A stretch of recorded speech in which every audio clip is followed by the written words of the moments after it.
Good afternoon, everybody, and a very warm welcome to our virtual event, Training Contract and Vacation Scheme Application Masterclass with BPP University Law School. We're lucky enough to be joined by two speakers today. We have Steve,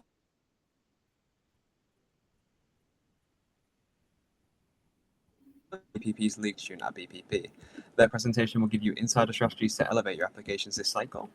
Just a quick note, if you're wanted to find out more information about the SQE, you can check out our SQE FAQs page, which includes a lot of answers to your most frequently answered questions. A lot of answers to your most frequently asked questions written by BPP's SQE experts. And I believe a colleague will be posting a link to that in the chat in just a moment.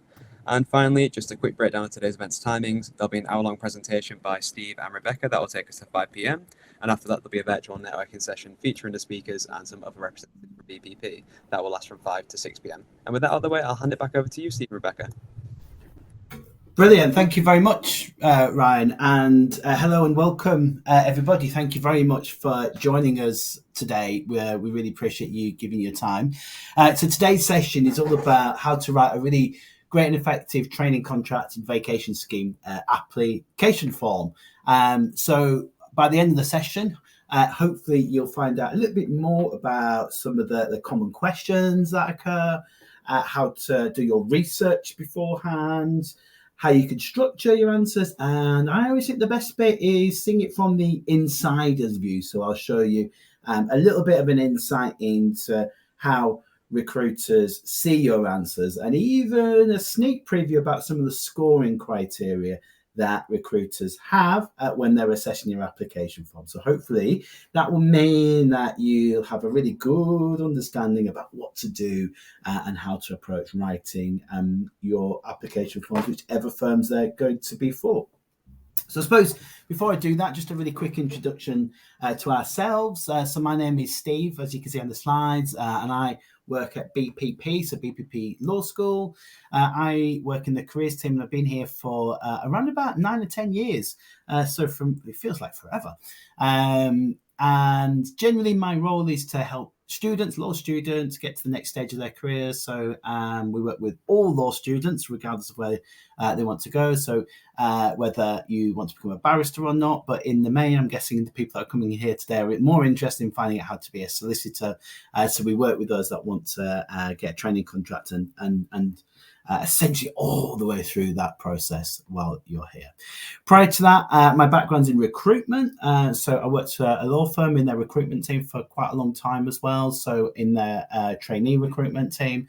And one of my roles there was to write application forms and to assess application forms and be the person that either used to decide whether your application was going to go through or not. So I've got a background in that. So hopefully that means that I've got a good understanding of what it takes. Over the years, I think I've seen tens of thousands of application forms, some really good ones and quite a lot of not very good ones as well, in truth. So I'll be able to tell you what I think is the difference between a bad one, a good one, but more importantly, a really good one. But the real star of the show is Rebecca. So Rebecca's here today as well. So Rebecca, do you want to do a quick introduction to yourself as well? Yeah, of course. So my name's Rebecca. I am currently studying for the SQE exams, and I'm studying at BPP at the moment. So I'm going through that process, but I'm pretty fresh out of the application cycle myself. So I've secured a training contract at Pennington's Manchester Cooper, which I'll go on to do when I pass the SQE. But yeah, I've also, had a lot of experience applying for different firms in different places in the last year or so. So hopefully I can provide you some insight from that side of things too. Brilliant. And you're going to share your experiences of going through the process and all the horrors of writing applications, getting rejected, and the way that you approached writing some of the applications as well. All that, Rebecca, right? So we're going to get a really good insight into your experiences of going through that. So let's make a start then. So hopefully you can see the slides. I'm sure I'll find out if you can't. And before I go through the different types of questions, let's go right back to the very start. So you're all in different places. Some of you will have written loads of applications before, and are just here to think, oh, I'm not getting through, and I just really need to fine tune it.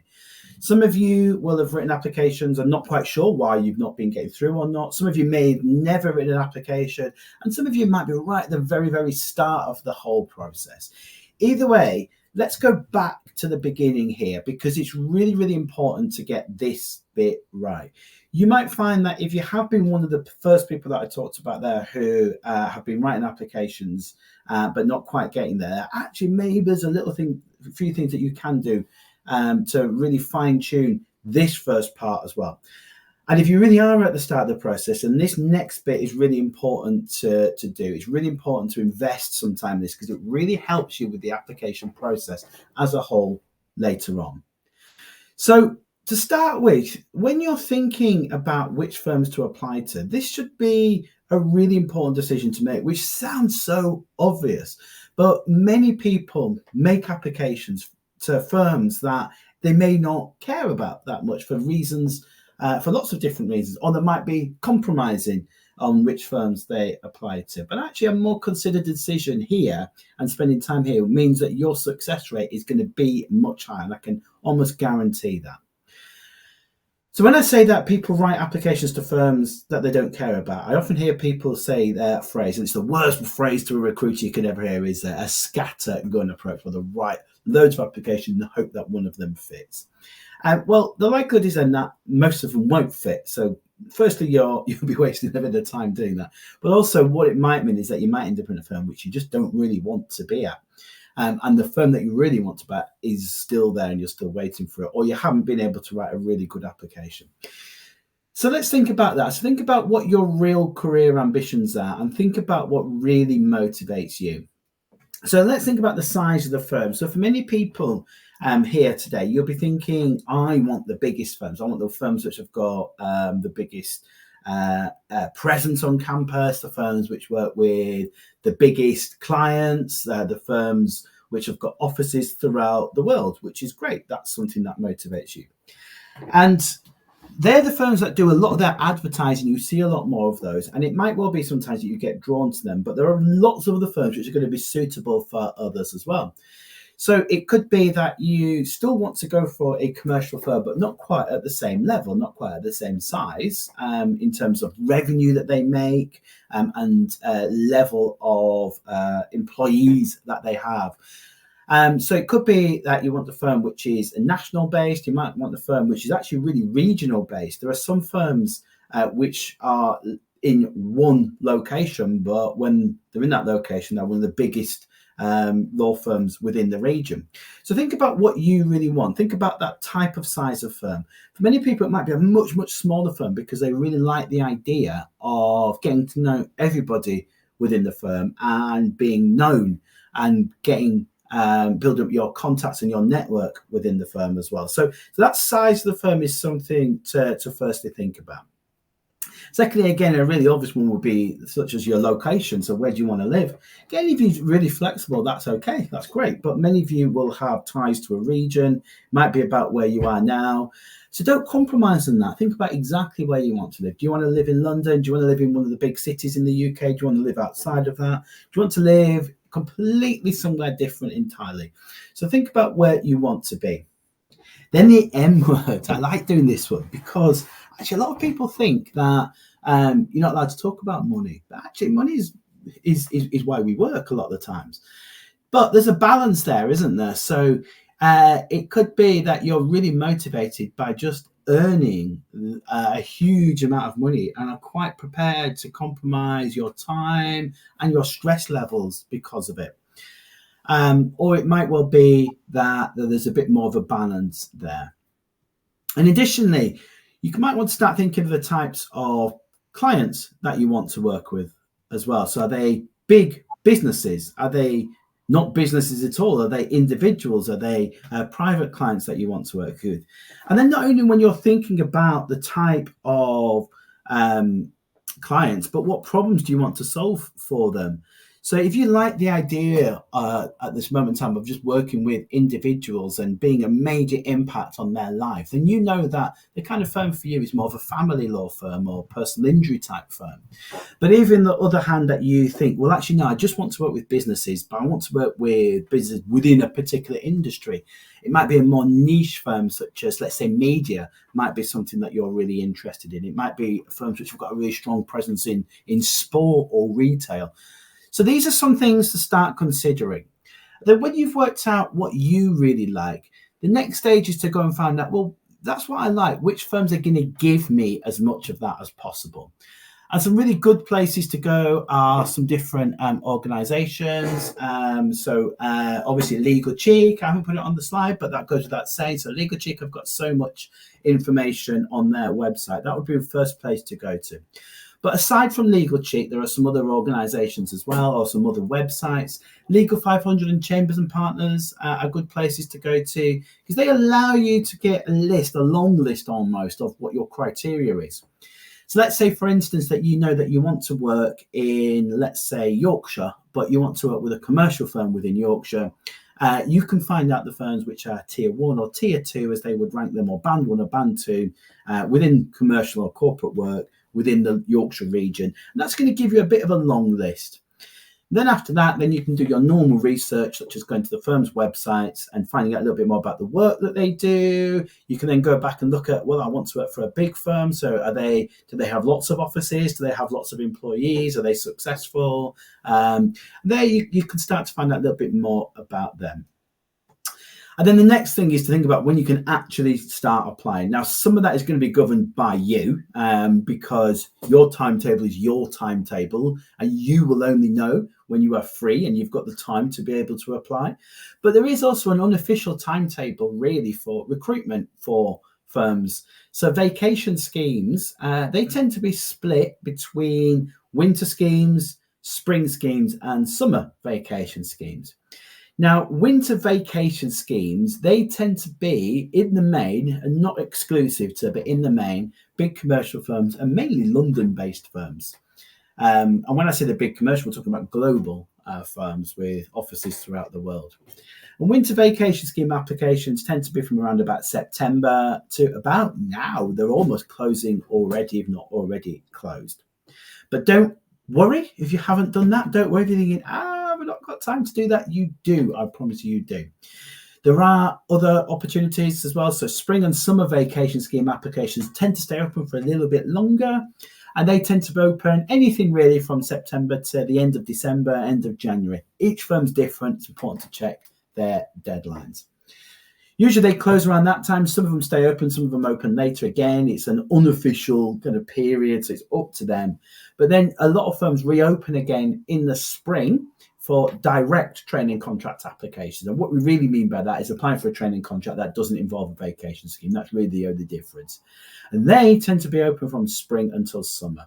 The only real difference is, as part of the selection process, you might have more activities and assessments, such as maybe more assessment days, because you won't have done a vacation scheme itself. This is a good time to bring Rebecca in. So Rebecca, when you were thinking about your prep, so when you've been going through the process, what did you do? How did you decide on the firms that you were applying to? And in particular, when you got to applying to Pennington's, how did you decide on them? What was the kind of your plan? Yeah, well, it's a lot of what has already been mentioned. For me, location was a big thing. I wasn't fancying London. That wasn't for me. That would have been kind of a costly and timely commute for me, which just isn't something that I wanted. I wanted a little bit more of a work-life balance, so I wanted something a little bit closer. So finding something in a more regional location was important to me. At the same time, I still wanted some opportunities to work with high-profile clients and in a big company where there could be opportunities maybe in the future to go to London if that is something I wished in the future. So I wanted to keep my options open. So it was looking through those kind of sites like you mentioned, Legal Cheek being a big one, looking at kind of firms that were very successful in my area. I was interested in private client. I'm kind of looking at the personal injury, clinical negligence route. So firms that were doing well in that was a consideration for me as well. And yeah, as I say, work-life balance was kind of my priority. So there's a lot of websites that will kind of give you a ranking of those kind of things. And I did also find that looking at previous employers' reviews or current employers' reviews was something that was quite useful too, or networking with people kind of in the area, connecting with people on LinkedIn, asking some questions in that way was kind of a good thing I did to help me get a bit of a gist of what companies kind of in that area might be good for me. And that's what I did in regards when I started applying. I did do applications in September, January. But that was kind of a busy time for me at university because everything was kicking off again. My dissertation was starting. It's all a bit busy. And actually, the firms that I got the most traction with, I ended up applying to in January, February time. And some of them were vacation schemes, some of them were direct training contracts. But I had more luck at that point as well. And I think partly because I had a bit of a better idea of what I wanted at that point. I'd gone through some of the processes you mentioned and the considerations you mentioned. And by then, I kind of had it solidly in my head what I wanted to do. And I think, in turn, they realize that you want to go there more when you're applying because you've got a better idea of what your goals and aspirations in that sense. So yeah, that's kind of the process that I went through and I did it last year. Brilliant. And did you find that when you started making your applications, I don't know if you were starting to make applications before you'd done some of this prep work or not, did you find there was a bit of a difference between the standard of the application that you put and how easier you found to write them? Yeah, definitely. I did some applications kind of before even last year. So I really knuckled down on my applications last year, but I'd done some kind of in my second years of university, which is a good thing to do. And we recommend doing it, whenever you feel like you can have the time to, but I just hadn't put in the necessary prep work at that point. I didn't really know enough about what I wanted. I was kind of just applying because I wanted a job and I wanted to get into law, but I didn't know, exactly what my goals were and aspirations were. So it's really hard to tailor your application to a firm if you don't know kind of what you want and if you don't know if that firm will be right for you. And I just found that the firms that I ended up thinking, oh, this could be a good fit for me, the applications were easier to write because the questions they were answering were suited to me almost. Like I realized I had the kind of transferable skills for those roles. I realized I had the requisite interest for those roles. So it's easier to write when you actually, feel like you can resonate with the questions they're asking and you feel like you've got, an answer solidly there in your head already. So yeah, I definitely found it easier. And also it is a practice thing. Like the more you do it, the better you get a little bit. And the more like these kind of events you go to and the more people you network with in that sense, you just get a bit of a better idea about how to do it. So yeah, I definitely think it got better over time and you will get there. Brilliant. Excellent. Thanks, Rebecca. All right. What I'm going to do now is I'm going to go through some different types of questions on an application form. So if you imagine that first part is stage one, you've done that, you're ready to move on to the next level. Like if you play computer games, I don't play computer games, but if you got through to the next level, this is the next bit. You're allowed to start writing the application form. And eventually we'll get through to all the different types of questions and some of the more technical questions and about how to answer those. But these are some of the things that you'll find on almost every application form. So we'll start almost like with the easier bits to fill in. Almost all the applications, not all, but almost all of them will have what we call the essential criteria. So these are the bits where you fill it out and you've probably done it before for someone else. You might have done it for uni applications. I've done it in other things as well. So the obvious ones are things such as your academic requirements. Now, you can't change these. These are what they are. So essentially, it's what your grades are. So your A-level grades or your A-level equivalent. So if you studied overseas, your schooling generally between the years of 16 to 18. But again, everywhere's different. We know that the world doesn't work in a really uniform way. Whatever your grades are, firms will have their requirements. So they'll be looking generally for what they are. Some of them were really strict with their A-level grades and their degree grades. So for instance, it might be that a firm wants AAB at A-level, a 2-1 degree. Now, some of them are quite strict, as I say, and then there isn't any movement on that unless you've got some extenuating circumstances. And if you do, I would encourage you to be as honest as you can and give as much detail that you're comfortable to give in that part, because what they really want to see there is, are your grades a fair reflection of you?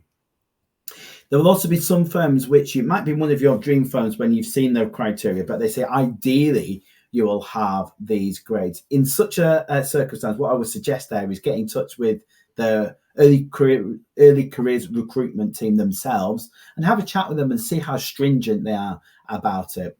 It might be that they say, well, yes, we do take it into account and we do score it, but if you don't have them, if your other parts of your application are strong, that's okay. That will more than make up for it. So, for instance, if you're on the court and you are a career changer and you've had a lot of work experience, but your grades, when you go back, you think, well, that doesn't really define me. That would be the kind of thing to have that conversation about there, because there'll be more information about you. If on an application form you find here, as again, particularly for those of you that are overseas, recruiters are really used to seeing all this, so it's not unusual to them. They see thousands each year, and of course for yourself, you're you, and you might think that it's that they don't want anybody that doesn't come from which don't fit into that criteria. It isn't a case of doing that. The reason they write the application in such a way is because they want to make it as easy as they can to screen large numbers. So they usually have different sections of an application form. So there might be a drop-down box for different grades or different school systems. And if there isn't, there's usually a box which just says other. In that circumstance, if that's you, just put other and then just write as much information as you can in that box.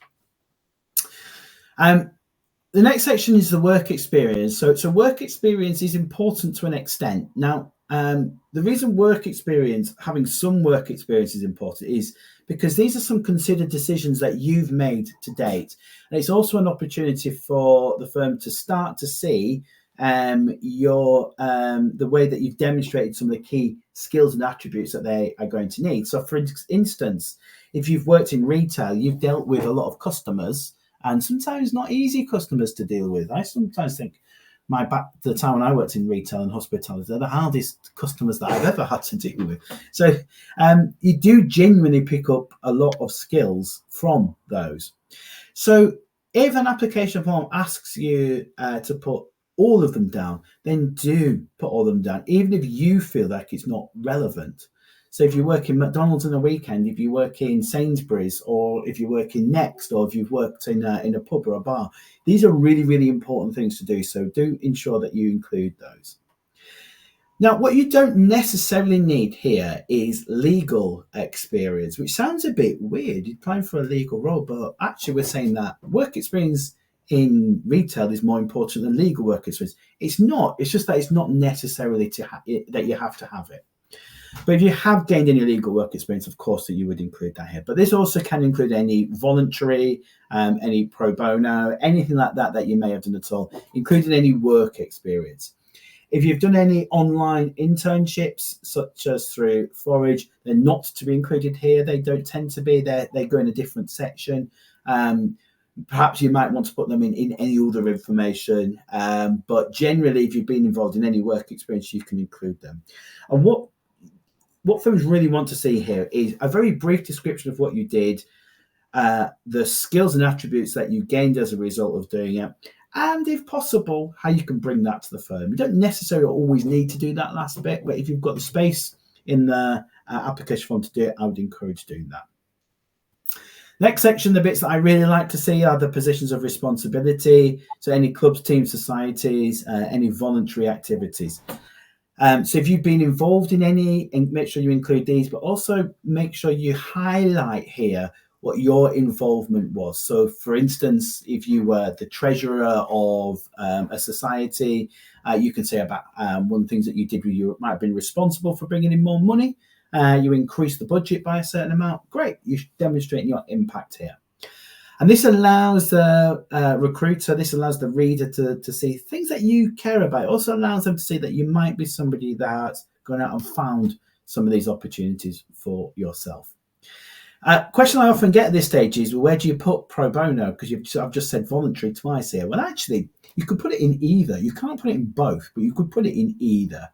So if you've got lots of work experience, but not a lot of legal, not a lot of positions of responsibility, put your voluntary work in the positions of responsibility, and vice versa. If you've not got a lot of legal experience or any work experience, but you've done a lot of clubs, teams, and societies, you can put your pro bono in work experience. It actually doesn't matter.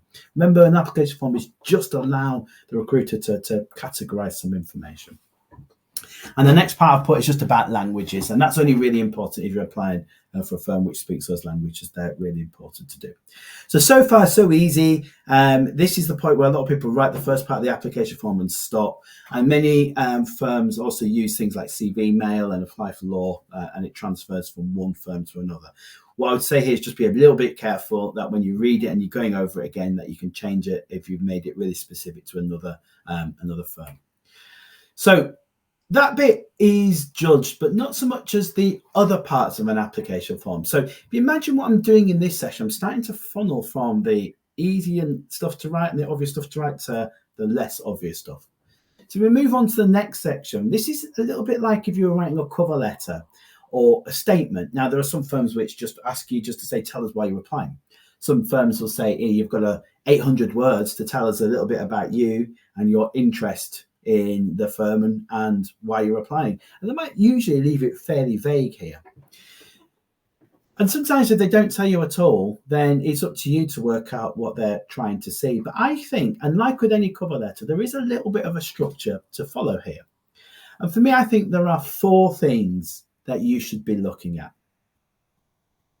And the first of these is why you are applying to the firm and why you want a career within law. And I'm going to go over that in more detail in a bit. So if you feel like I'm skipping over that here, I am, but I promise to cover that in a lot of detail. You'll see why when I do. So I think 1/3 of that statement, 1/3 of a cover letter should be about your motivation. Now, the next 2 parts, or the set 2/3, are about you. You sometimes hear firms or recruiters or partners or lawyers say they get your personality into an application form. To me, it annoys me when I hear that a little bit because it's quite hard to do that. And not really quite sure what they mean. But really what they don't want to see is just robotic answers and seeing the same thing over and over again. So this is where you get an opportunity to be able to talk about your experiences and about how you've demonstrated the key attributes required.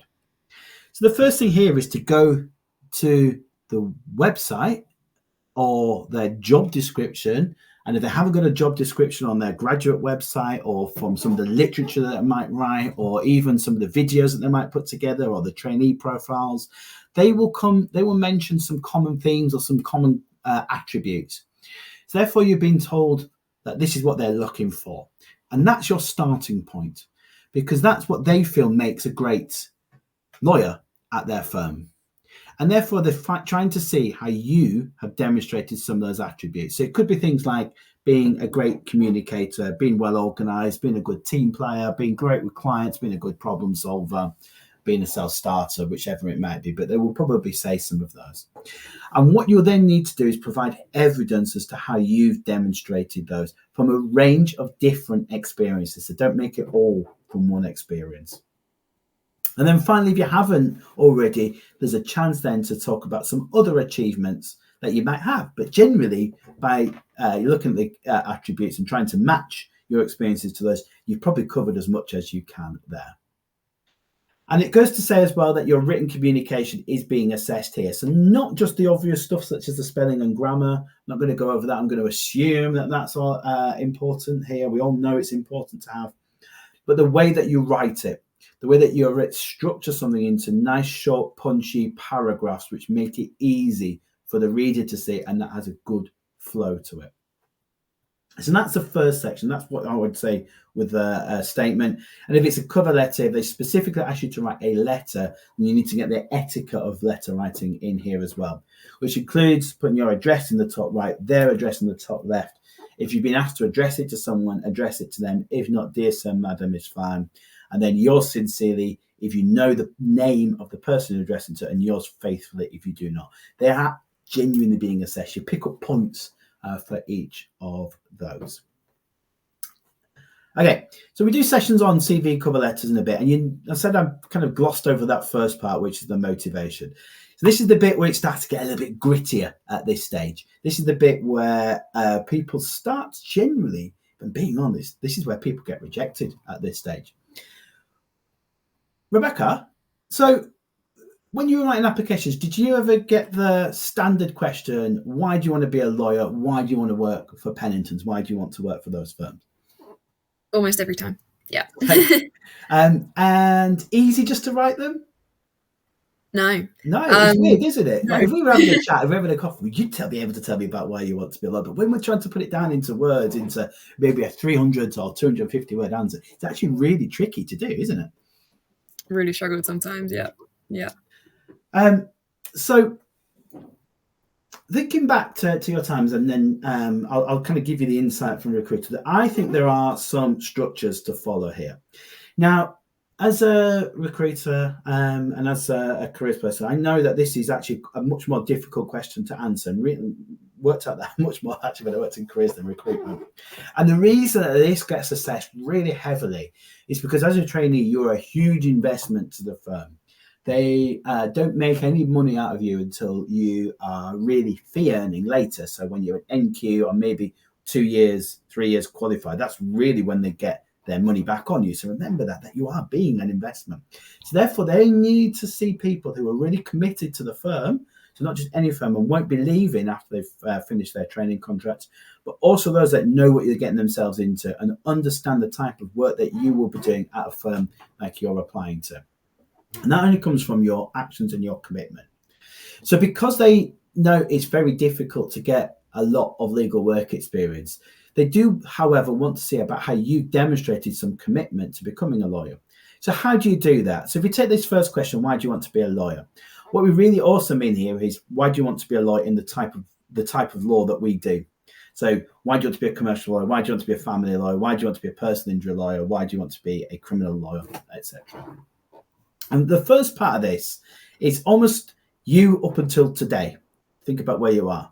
So you can go back over time and think about, where did your interest in law come from? It could be about an event. It could be one of those moments. Some people on the call will know that there was a day or an event that they attended where they thought, yes, that was it. That was the time I wanted to be a lawyer.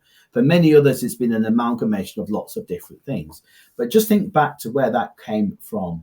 But more importantly, because they're also looking for commitment, it's important to think about what else you've done to follow up on your interests.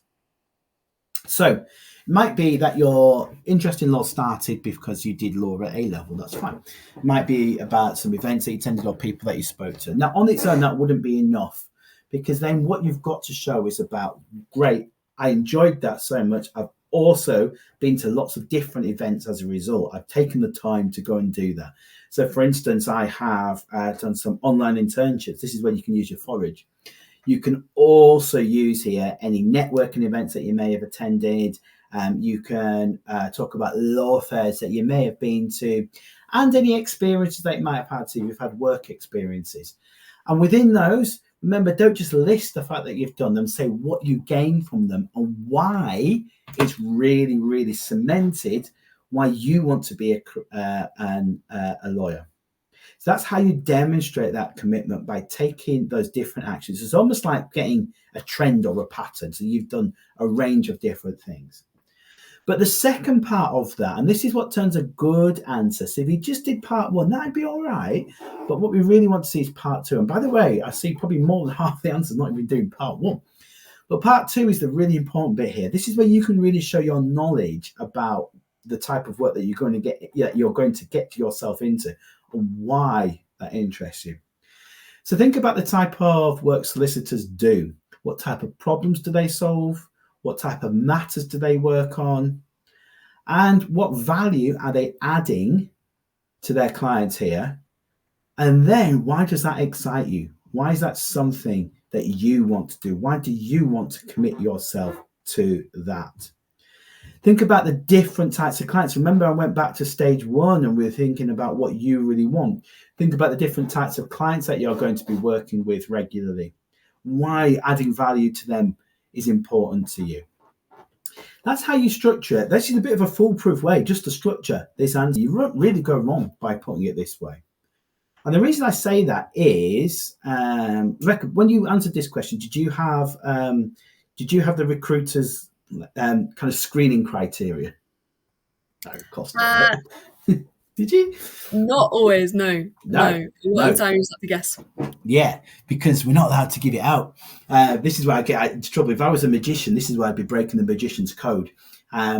This is almost like getting the answers to your exams. This is what they're looking for.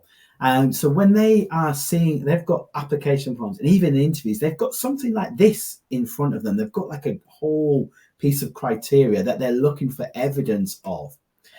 And if I could draw your attention to the left-hand column, the top performer column, they'll have something like this. They may not always have the other two, but they'll have something like this. And so therefore, in your answers, they're looking for this. So, for instance, why you want to be a solicitor, they want to see evidence of when you've taken clear and rational decision making. So, how have you essentially kind of gone from thinking that you want to be a lawyer to a family lawyer or to a commercial lawyer, and then to the type of law that you want to do? And how have you done that by going out of your way? So, how have you done that? So, you might have just gone to some campus events. Great, that's a good thing to do. But how else have you done that? How else have you followed up on that? And then you can see the rest of them. So I won't go into to all of them in too much detail. There should be a couple of slides at the end of this as well, by the way. So, but this is something that you have, and this is what recruiters see. And if you notice as well, in the bottom right-hand corner, there's a scoring.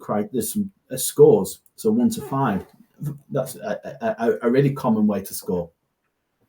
And if any of your answers go into the development areas, you won't go through. Because of the sheer numbers of applications. If all your answers are in the effective performer areas, again, they don't always have that, but for the purpose of this call, I'm putting that in there.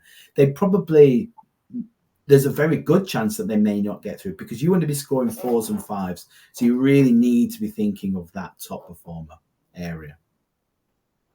That'd have been cool if you'd had that, Rebecca, wouldn't it? Would that have made it easier? Definitely, yeah. Saved hours.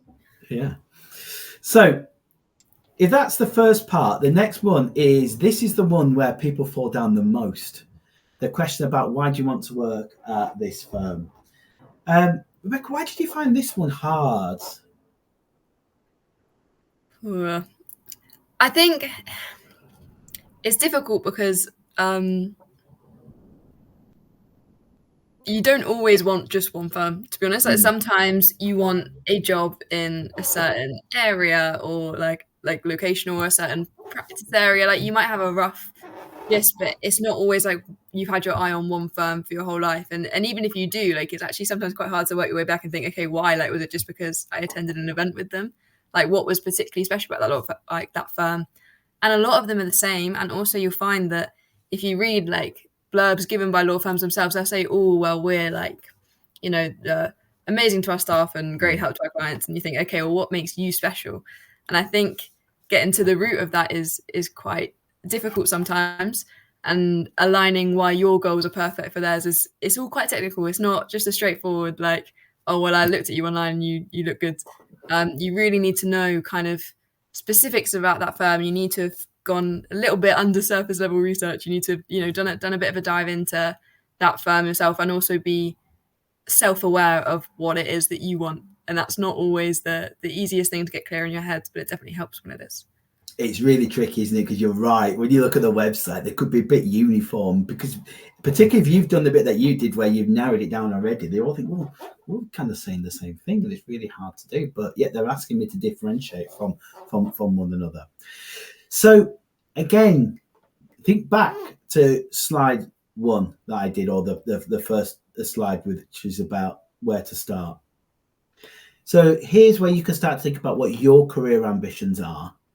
So think if you can imagine that you know that you want to be a private client lawyer working with high net worth individuals, working on some really technical problems. Then think about how can you achieve that at the firm that you're applying to. You can't just say that I can do it. Think about how you can do it. Likewise, if you want to work for a commercial firm and you want to work with certain types of clients, so you want to work with big brands, then think about how you can do that. That's something that motivates you. That's something that excites you. It's going to be something that's going to could keep you at the firm because it's going to keep you motivated. And in terms of evidence, there's lots of ways that you can evidence that, and some of them are easier to find than others. So for instance, a lot of firms, again, it's a lot easier for the bigger firms than the smaller firms, and it's a lot easier for commercial firms than not. But they often talk about their clients and who they've worked with because they use that for their marketing. And you can find that quite easy a lot of the times, just on their website, on their news section, they'll say who they've advised. Or you can find it on those other websites that I talked about as well. So on Legal Cheek and on Legal 500 and Chambers and Partners, they sometimes list those firms on matters that they've worked on. And then think why is that going to appeal to you? Then what else can differentiate the firm? And this is where you can start to put facts in here. So, for instance, the size of the firm, remember, you might want to work with a firm which has got offices all around the world because it'll give you an opportunity to network and learn from those and work across different jurisdictions. And that's really important to you. You might want to be based in a single site because that's really important to you as well. You might want to work for a firm which is growing or is really niche. So again, these are things which differentiate the firm from itself. So you can evidence that here. Sometimes the values of the firm, they might sound different. They might sound, the opposite, that the same from one firm to another, but they're still their values, and it is what's important to them. So if you explain why you resonate with those values and maybe about how you've demonstrated them before, brief evidence there only. Think about the cases and the deals, maybe even things like their awards and recognition. I know that, again, that's saying, well, why is an award an important thing? Well, let's say even a firm has won Innovative Law Firm of the Year, but it's really important for you to work for a firm which has a lot of creativity and invests in that. Well, you're matching that firm. Or it might be, again, thinking back to a firm which is tier 1 or tier 2 in a certain area, means that you're likely to get involved in really big transactions or big deals in those areas and or cases. And likely that even so, therefore, that you're likely to learn from individuals who have got experience of working in those, and therefore your training is going to give you that advice as well. In addition, where possible, if you've been able to have interactions with the firm, then this is also a good chance to show that here. So it could be that if you are really excited about applying for Pennington Montague Cooper, and I very much recommend, they're a great firm, you've had an opportunity to listen to Rebecca here today. You can put that in an application form. Now, powerful though Rebecca is, she can't give you the training contract, but it's just what really showed is that because you might have heard from Rebecca, I think she sounds like the kind of person that I want to work with. She talked about some of the things that I think that really resonated with me. That's a good thing to include here. That's about how you can feed into their culture. So it's really, really, really important to get this part right. If I was writing this question, what I would do first and foremost is think back to my list of things that motivate me. Then on that, when I'm writing the application form, get a list of facts, such as the size, such as the client, such as the awards, such as their values, and then write out why that matters to me. And that's going to be your answer. You can base it from that. So you want to get, if it's a 250 word, 5 or 6 different pieces of evidence in there. But they need to be specific, because one of the things that I used to do with the firm that I worked for is I changed the name of our firm to our competitor. And if I felt the answer still worked, then they would not have been scored highly. In fact, usually it's enough to reject them on its own. So that's a way to write this answer. And remember, it's important to be really specific with it, because it is the area where people fall down more than anywhere else. It's also one of those where I see some really good people write some really poor application forms. It's usually on this one. So if you've been rejected, it's a good one to look back and think, have you been covering a lot of this? Okay, so let's move on to a different type of question as well. So a lot of firms, a lot of applications still have competency-based questions. So these are the types of questions where you're being asked to demonstrate an example of a skill or an attribute. So these are, of course, the attributes that they said that they are looking for from their trainees and from their lawyers, or it might be one of their values that they need from everybody within the firm. And when you're approaching this answer, there's one structure only to follow. Always got to follow this structure. You may have heard of it. Many of you will have done. Some of you might be hearing this for the first time. So it's what we call the STAR structure. And it's been around forever, and it's still important to use. So situation, task, action, result.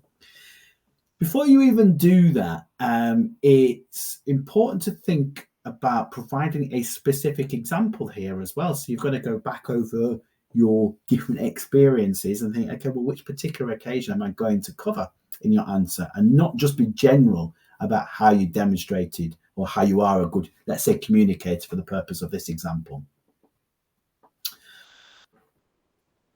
So 4 parts to it. So the situation. So again, when specifically did this situation happen? The tasks. What was your different objective? So in this case, we're talking about communication. So for having to communicate in such a way. Then the actions. So how do you go about doing it? So think about what the key components of being a strong communicator and how do you display it, and then finally the results.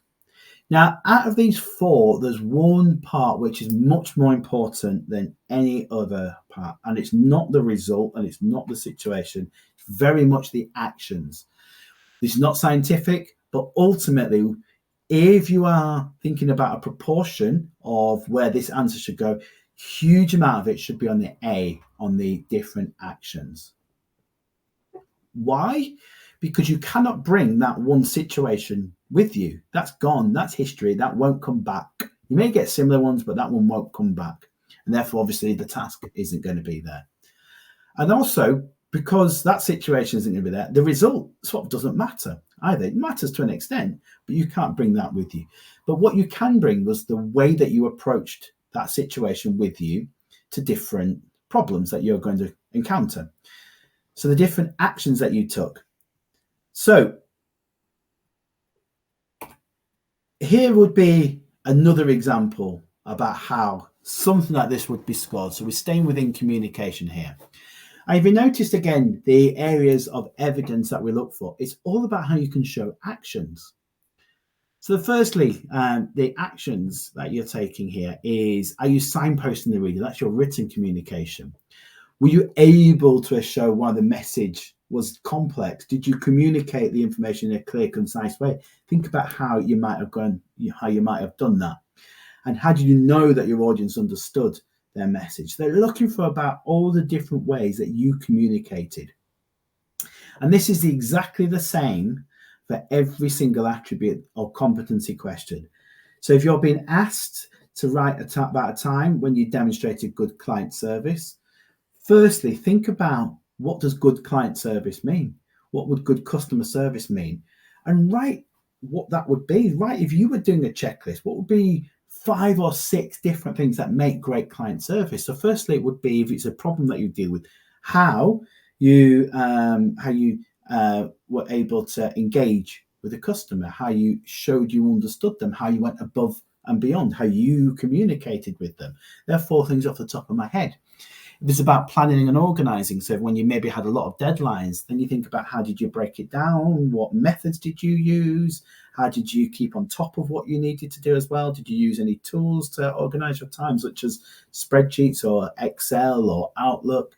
So again, just think every single attribute, what would be the top performer? Now, you will never get it completely right because every firm's got their own way of doing it, but you will get a much better chance of success by doing that.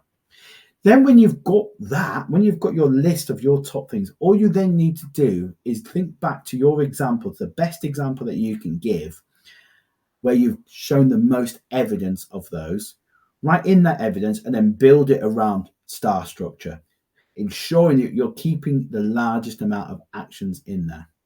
What I often find when I'm screening applications is that many people like to talk about what they feel is the most relevant situation. So it might be, maybe they've got some work experience and they've worked on a merger or acquisition, but you probably wouldn't have had a lot of, but say if you spend a week there, you wouldn't have been involved other than watching it. So you wouldn't really have been able to demonstrate much of your ability there. Or it might be that you want to go straight into the result because it's in human nature to say, I did this really well. And many miss out the actions. And sometimes when I'm reviewing an application with a student here at BPP, what I often do is highlight what I'm looking for, the evidence in yellow, and just say, this is all I've got here. And therefore, that's all I can assess. And therefore, it's going to get rejected because I've only got 2 or 3 pieces of evidence and I need more. I need to get all of those things in there. So star structure. So if I go back, so situation, task, action, result, emphasis on the A for actions. Always have to be that way. There's no other way around it. So that's really important to do. So again, that's an example of how something is scored as well. So they've got scoring criteria for almost everything. I'm not going to go through it for all the different types of questions. And the one thing that is a little bit different is strength-based questions. But before I do that, actually, Rebecca, I thought actually maybe let's stay on competency questions. Actually, did you have any on your applications that you were writing? Yeah, always. There's a lot on applications. And then also you'll find if you do progress through, this is the majority of the content of a lot of interviews too. So yeah, STAR was a massive thing. And for me, I was just like, there was a point where I could probably recite multiple different STAR scenarios in my head. Like in bed, I'd just be thinking about them when you go on. You really need to be clear of those. And I found like having just a set of STAR responses for like each skill you can think of, really. Like I had a STAR for communication, a STAR for teamwork, a STAR for leadership or whatever. And having those, and they'll vary them slightly. I found that people would throw in different like variables in the question, but they're all roughly the same thing. And if you've got kind of an idea of key STAR situations and key skills in your head that you can apply STAR to, that really helped me in applications and beyond in the process as well. Brilliant. Did it take a long time to kind of put all that together? Yes. Yeah. The good thing about STAR sometimes is that it doesn't always need to be quite so specific as I found like the rest of the application in terms of like a firm. So once you've got a good bank, that is something that can be a bit more transferable. So it did take me a while at the start, but once you put in that effort, it's just kind of about, keeping it fresh in your brain, which isn't, too much effort in the swing of things. But yeah, to the start, I had a big document and a list of kind of key skills. And for each one of those key skills, I had a STAR task underneath that about, if I was asked a question about when I showed communication, I could automatically go to that default answer in my head. And yeah, it did take a while, but it's something that's so worth it once it's done. It's a good example, isn't it, about just investing time in the prep, because it doesn't feel like you should prep that much for an application, but you really do need to do it because these are competitive. There are large numbers of people that make applications, but if you do invest that time, like Rebecca did there, you've got so much more chance of getting through. You've got so many more chances of being successful. So yeah, it might feel like a bit of a pain. Do you want a day like today where if it's like where you are or where I am, it's absolutely throwing it down, and it's windy and it's horrible. I think I'm not going outside today. This is a good day to do it. This is a good time to spend a bit of time doing that. And it really helps throughout the whole of the selection process. It really helps with video interviews as well, and then and on face-to-face interviews. Okay, couple of different types of questions to go. So one of these is strength-based questions. These are a bit newer, and they're a little bit more nuanced in truth. So strength-based questions don't really follow the same structure. They don't follow the same scoring really either. And a lot of strength-based stuff really kind of comes to its own later in the selection process. But I wanted to include it here as well, because you might encounter these when you see scenario type questions, such as the one on the slide here. So the one on the slide here, so the example is that you've been asked to work on a project to help secure a new client to the firm. It's not part of your normal job. You're very busy. What would you do? And it goes on to ask, what strengths would you draw upon and what do you find motivating? So there's a bit of a difference here between a normal situational judgment type question, which sometimes might have specific responses, or you might be asked to include what would you do, to the second part where it says, what strengths would you draw upon and what do you find motivating? And the idea behind all of this is that what they really want to see is, are you naturally somebody that seeks out these situations? Are you naturally somebody that would enjoy being involved in that? Because if you tend to kind of do that, you'll more likely, I know this, it sounds like the most obvious science in the world, you are more likely to want to get involved in those in your job, and you're more likely to be good at it as well. There's all things that we try and avoid at work, some things we just know we're not very good at. The most common one that you hear are presentations. Some people just don't like doing presentations, so therefore they're trying to avoid doing it. But if giving presentations was a massive part of the job, that job wouldn't be for you. So for a lawyer, for instance, we know that obviously problem solving and researching and reading and attention to detail are some of the most important things. So therefore, if you've got lots of evidence of doing that, you're more likely to be very good at doing that. And if you find that exciting, or maybe not exciting, that might be a bit over the top language to use, but if you find it motivating and energizing, being able to pick out problems and solve those, you're more likely to be a successful lawyer. There are different ways that they get assessed. In an interview, you look at body language, you look at people's tone, because you can't really lie about it.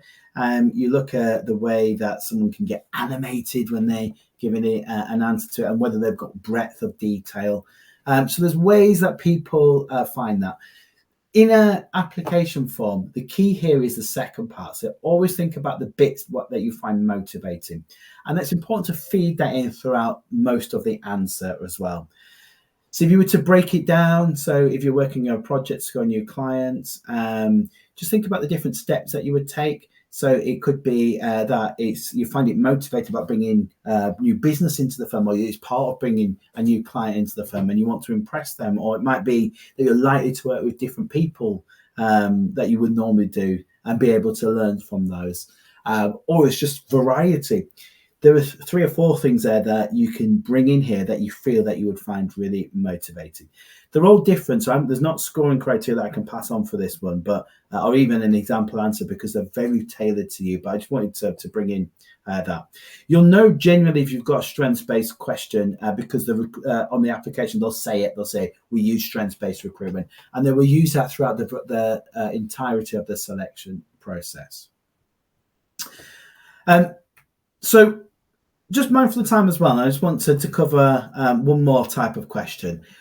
And it's the one that everybody hates. It's the commercial awareness question. You can talk about the word commercial, you can talk about the word awareness, and no one bats an eyelid. Put them together and it brings the sense of dread into all of us.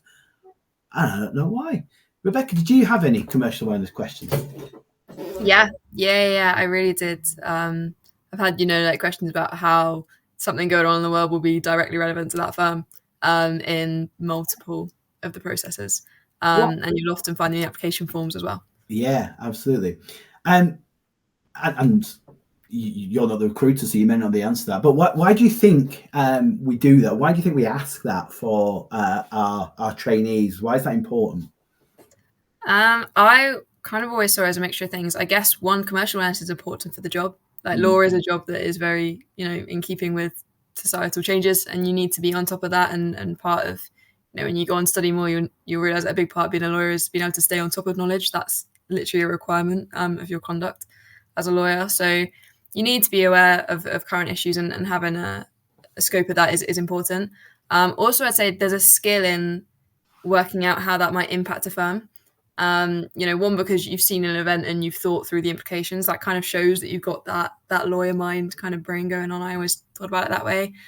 And it's like that's kind of thing. And also, that is another way that you can show that you're aware about the firm you're applying to and you've done some research into the firm you're applying to. It's more than the surface level of, oh, that looks like a nice firm. You've thought about their processes and how they might work in practice. And I feel like commercial awareness is a bit of a tool sometimes that can guide you to give an answer about, how the firm runs, and that you're aware of how it runs and how things might impact it in that way. Yeah, 100%. So law firms are businesses. Law firms are there to generate money. Remember I said your investment in them. So they're seeing individuals as money. The way that they make money is your advice to clients, and clients are paying for that advice. So everything really is about that. And your role is to make a client situation better than it was before, or to make it at least worse, or the best case scenario. And that usually involves commercial elements to it.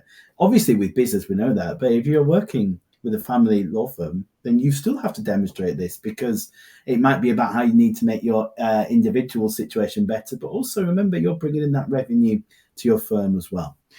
So thinking about an application form, how does that look? So usually they are quite standard questions. You do every now and again you see one which is a little bit more interesting, but it tends to be tell us about an issue that you're seeing in the news and what are the implications. It may not have that second part. Assume it does.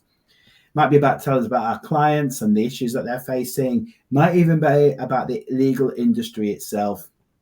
And I've seen questions like this one, which is, if you had money to invest in a company, who would it be and why? So if we were to take the first question, which is the most common question, and it's not at all unusual, and you'd probably be expected to answer this at some point anyway, such as describe an economic issue. There is a structure to follow for this one, which will allow you to do well in it. So the first thing is, let's think about what is the issue. So what are you being asked to talk about? Okay, well, that's obvious, isn't it? But you know what? I often more often, too often, find that that first part, that first bullet point takes up the whole answer. So I read a bit of a summary of a story that's being followed. Sometimes not even that. Sometimes it's even vaguer than that. But that isn't enough. Lovely though it is that you can summarize something, your understanding and your analysis of it and how it affects stakeholders is much more important. So think about why something has happened. So what's led to that thing happening? If it's about a trend, what else is going to make it happen? Who does it affect? So who are the key stakeholders? What are the wider implications of this? Then also think about how it's going to affect the firm that you're applying to. And then finally, to turn a really good answer by using that structure to an amazing answer is think about advice. So what solutions would you have to offer? They don't even have to be right. They have to be logical, but just think about how you might go about resolving that issue.